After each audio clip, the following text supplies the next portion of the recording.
Buongiorno, benvenuti a questa edizione del nostro telegiornale. Vediamo insieme i principali titoli. Rischi per l'incolumità degli indagati e rischi per le indagini. A Palermo il direttore del carcere Pagliarelli chiede il trasferimento dei 6 giovani accusati dello stupro del 7 luglio al Foro Italico. Intanto cresce anche la tensione sociale sulla vicenda. Siamo un branco di falliti, seguito da più di 5 milioni di visualizzazioni lo sfogo in video di una professoressa di Palermo rivolto a madri e padri. La scrittrice Stefania Auci: i ragazzi sono deresponsabilizzati, la famiglia li giustifica sempre. Il cordoglio per la scomparsa di Natale Bruno, un cronista di razza che non ha mai dimenticato di essere un uomo. Ancora centinaia le manifestazioni di solidarietà di colleghi, giornalisti e di gente comune dopo l'ultimo saluto ieri nella chiesa madre di Mister Bianco. C'è un'altra emergenza ed è quella degli abusi sui minori. La denuncia dell'arcivescovo di Catania e del sindaco Trantino che dice: solo una città modello di bambino potrà sconfiggere il degrado. Tentato omicidio e rissa, 6 indagati a Gela, la procura, fondamentali le telecamere. Doveva scontare una condanna ai domiciliari ma postava su TikTok le sue immagini mentre era al mare e in giro per Monreale, arrestato. Calcio, il Catania ha definito l'arrivo in prestito dell'attaccante lituano Dubiskas. Il Palermo vince 5-1 nell'amichevole contro il Melita.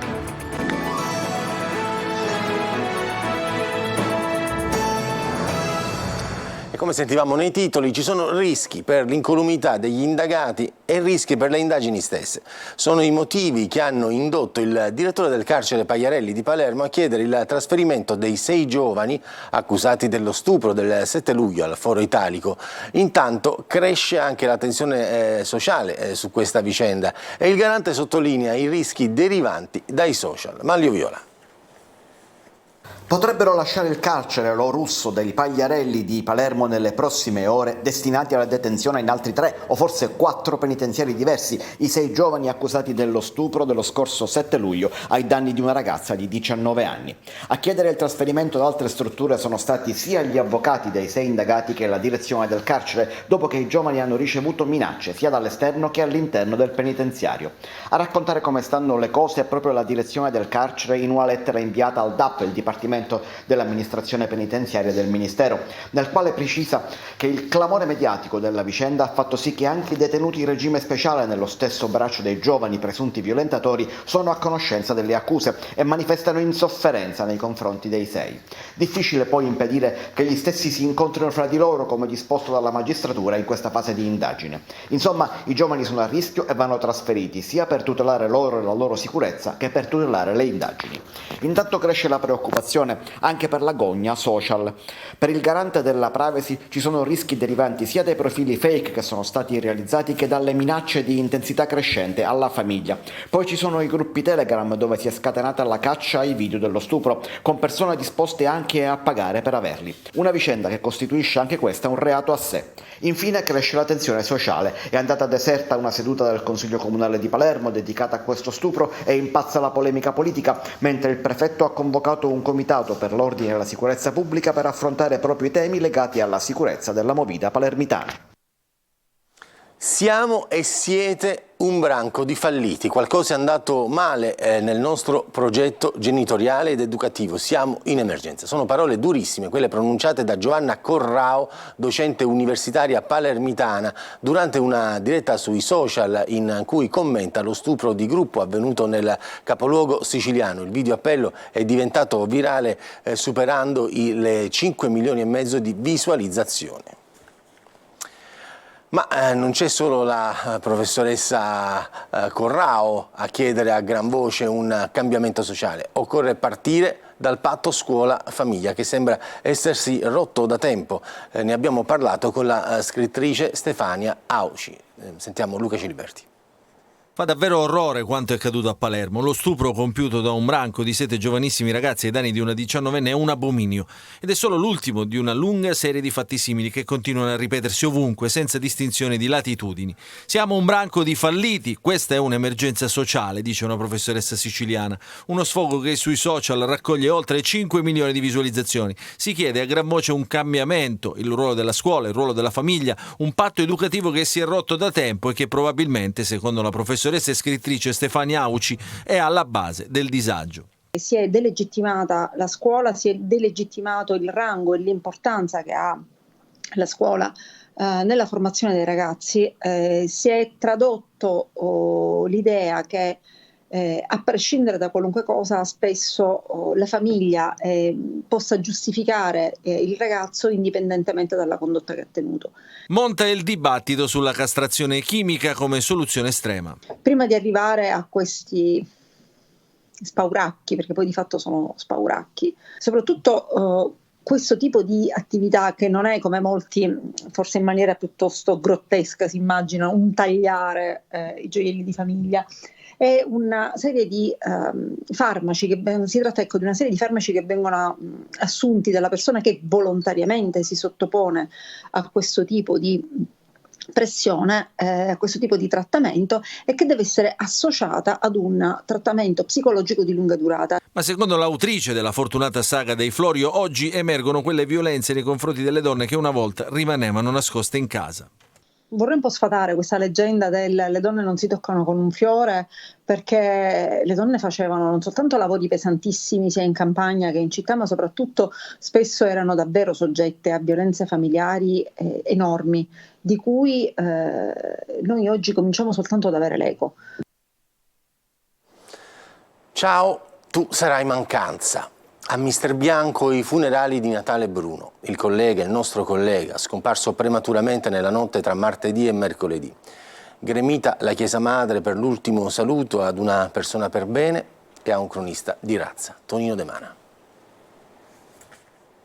Nella sua Mister Bianco, epicentro di un terremoto che ha sconquassato gli animi per la sua prematura scomparsa, giunta improvvisamente a soli 59 anni, Natale Bruno ha unito tutti. Familiari, in testa la coraggiosa mamma Teresa e al suo fianco l'inseparabile Santa. Istituzioni, rappresentanti delle forze dell'ordine, colleghi, amici e tanta gente comune che gli hanno tributato l'ultimo saluto nella Chiesa Madre. Sulla bara tanti fiori, una foto ed un microfono, uno degli strumenti del mestiere di noi giornalisti. In oltre 30 anni di onorata carriera spesa tra TV, la sua telecolor e carta stampata, Natale aveva intrecciato rapporti con centinaia di persone. Ha raccontato con dovizia di particolari fatti di cronaca di mezza Sicilia. Si è ritrovato nel bel mezzo di una scossa di terremoto in diretta mentre conduceva il telegiornale. Lui, impassibile, è andato avanti. E non erano impassibili, invece, i tanti presenti che hanno voluto stringersi attorno per l'ultimo saluto. Alcuni hanno voluto ricordarlo con una testimonianza, come i colleghi Francesco Lamiani e Roberta Lunghi, entrambi assaliti dalla commozione. Sarà mancanza per chi ha sofferto nel tempo, anche per me, ve lo confesso. Prima pianto sul corpo, quando ti rubino, e poi pianto amando, scoprendo il lato nobile che c'è per la tua relazione tutta. Ci rifletti che non potrà più litigare con lui, perché sarà davvero durissima. Tu sarai mancanza, ma noi verremo tutto questo.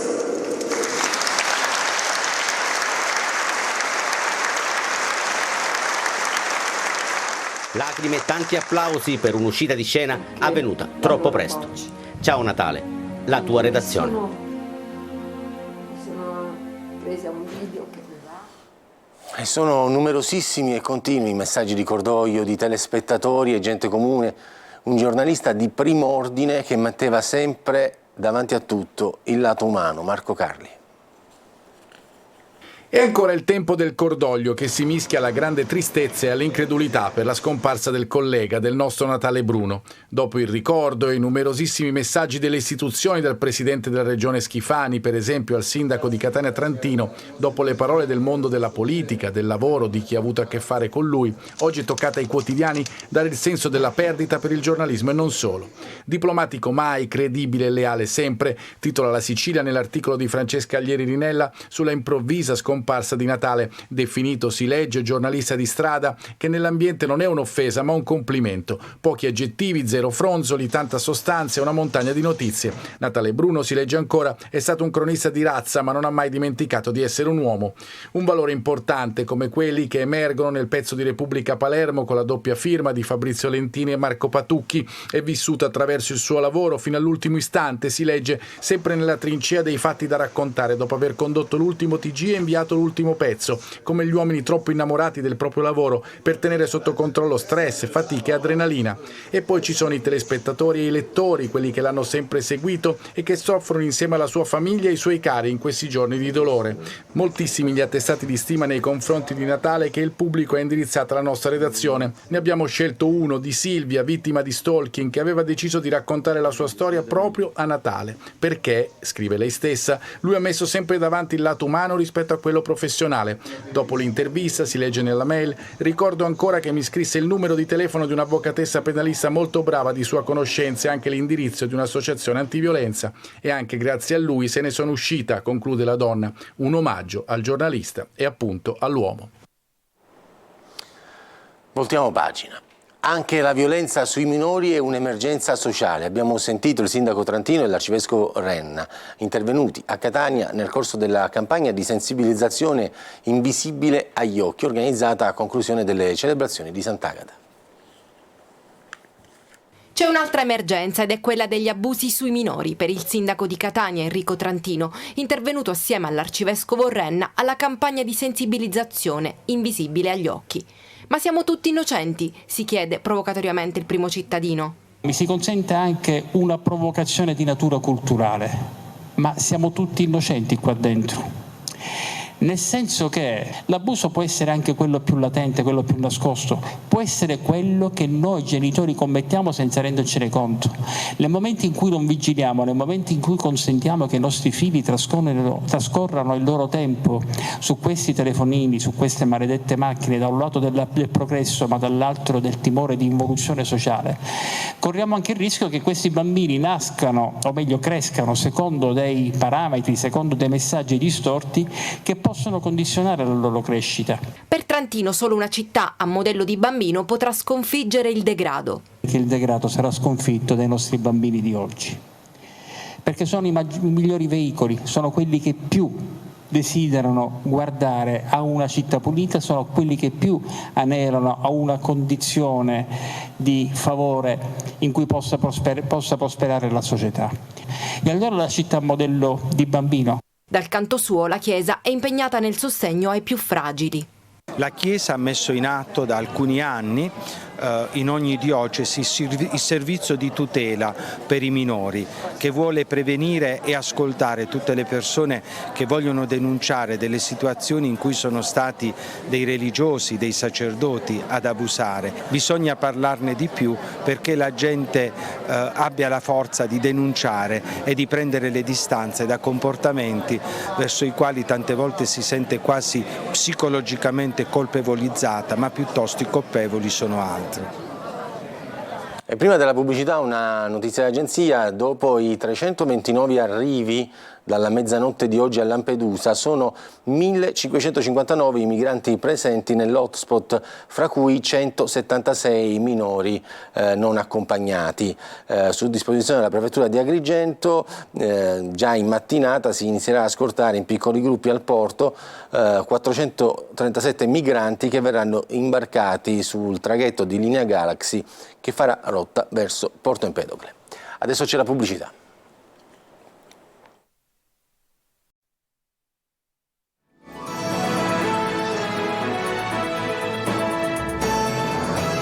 Ed eccoci di rientro dalla pubblicità, ancora a cronaca nella seconda parte del nostro telegiornale a Gela, dove c'è stata una svolta sulla rissa che si era scatenata in via Cascino nei pressi di una rivendita di generi alimentari. Sono 6 gli arresti e tra i reati contestati c'è anche il tentato omicidio. Fondamentali per la ricostruzione dei fatti le telecamere di videosorveglianza. GR Italia. Prima una scazzottata a inizio giugno tra le viuzze del quartiere San Giacomo, dove vive gran parte della comunità romena, poi la rivalsa in via Cascino con tanto di raid punitivo lo scorso 12 agosto. C'è questo dietro alla maxi rissa fatta scattare da 6 cittadini romeni ora sottoposti a misura cautelare. 2 in carcere, 3 domiciliari e un obbligo di presentazione. Gli autori del raid vivono tutti in città e la violenza sarebbe maturata per ragioni sentimentali. Abbiamo rilevato un'aggressività, un'efferatezza, una spregiudicatezza elevatissima che ha consentito alla Procura di Gela e all'organo investigativo, quindi al commissariato, peraltro nella doppia articolazione dell'ufficio controllo del territorio, cioè le volanti e la polizia giudiziaria, appunto di contestare il tentato omicidio. Le immagini della videosorveglianza hanno permesso di ricostruire l'intera dinamica dei fatti. L'obiettivo vero e proprio della spedizione punitiva, un altro cittadino romeno, è stato colpito ripetutamente con calci e bastoni. Sono spuntate anche le bottiglie di vetro collocate in un cesto per la raccolta rifiuti, armi improvvisate usate con la massima ferocia contro le vittime per vendicare il precedente alterco di inizio giugno. Un fatto gravissimo, ha ribadito il procuratore Lucia Musti, che ha spinto per la contestazione di tentato omicidio, poi accolta dal GIP. In questo caso preziosissime sono state le telecamere, perché ci hanno consentito, a fronte di un reato veramente complicato qual è la rissa, di poter ricostruire l'evento e soprattutto di attribuire ai singoli le penali responsabilità, laddove è emersa una ferocia inaudita nei confronti di uno dei corrissanti, il quale, nonostante abbia riportato lesioni guaribili in 8 giorni, comunque ha rischiato la vita. Da questo è derivata la contestazione del tentato omicidio riconosciuto dal GIP. I 6 indagati saranno sentiti dal GIP per gli interrogatori di garanzia. Già a giugno erano stati sequestrati bastoni e asce per spaccare la legna. Doveva essere in casa agli arresti domiciliari con il braccialetto elettronico, in realtà era in spiaggia a prendere il sole e condivideva su TikTok le sue giornate al mare e le passeggiate in centro, a Palermo, a bordo di un motociclo e in un parco acquatico. L'evasione non è però sfuggita ai carabinieri di Monreale, che hanno trasferito in carcere un 44enne appunto di Monreale che stava scontando agli arresti domiciliari una condanna per estorsione, resistenza a pubblico ufficiale e danneggiamento. Pubblicità.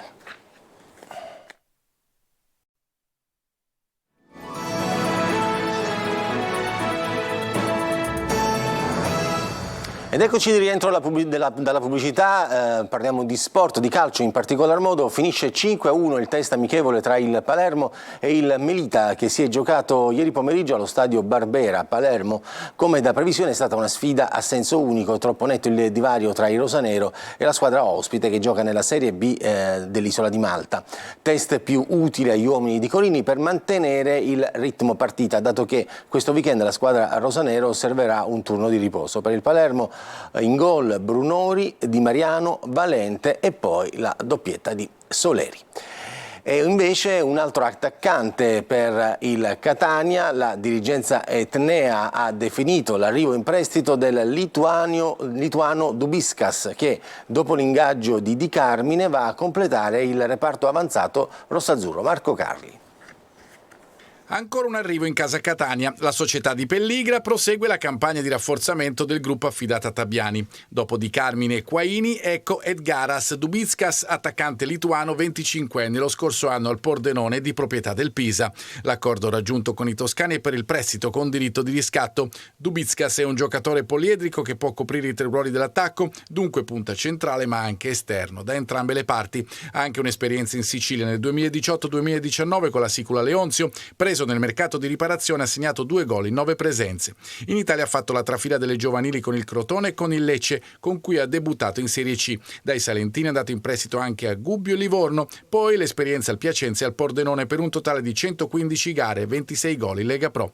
Dubickas ha anche collezionato 4 presenze nella nazionale maggiore lituana e 17 nelle giovanili. Con il suo arrivo è molto probabile la cessione di Giovinco, da verificare poi la situazione di De Luca. Per il resto si sonda il mercato dei centrocampisti, 3 o 4 nomi sul taccuino di Laneri, fra cui anche Mastinu, ancora un giocatore di proprietà del Pisa. Il mercato chiude il 1 settembre, stessa data dell'esordio in campionato con il Crotone. A proposito, va a gonfie vele la campagna abbonamenti, esaurita la curva nord e tanto entusiasmo per il ritorno fra i professionisti della squadra rossazzurra. Non vede l'ora di goderne anche il presidente Pelligra, che assisterà al match d'esordio con i calabresi. È tutto, il telegiornale torna più tardi, grazie per averci seguito, buon proseguimento di giornata.